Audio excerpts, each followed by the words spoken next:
Hi everyone and welcome back to another video. So if you prefer a cleaner status bar, feel distracted by constant battery numbers, or just want a minimal look, you can easily turn battery percentage off on your iPhone. In iPhone settings 2026, Apple still lets you toggle battery percentage with one simple switch. In this guide I will show you step by step how to turn off battery percentage on your iPhone in 2026 like a pro. So first thing first, go to settings.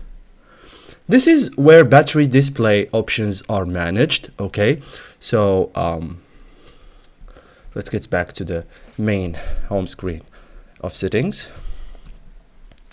So now go to battery, tap battery. You will see all battery related settings here. So now turn off battery percentage. So find the option battery percentage, toggle it off.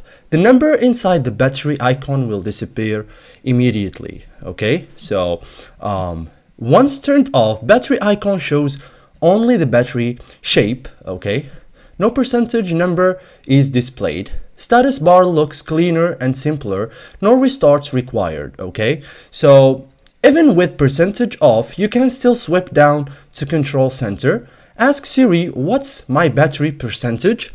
Check settings, battery, so you're never blind on battery. Okay, so to re-enable it, go to settings again, go to battery and tap battery percentage and then put it on. Okay, so the number of the battery reappears instantly. So thank you guys for watching this video and see you in the next tutorial.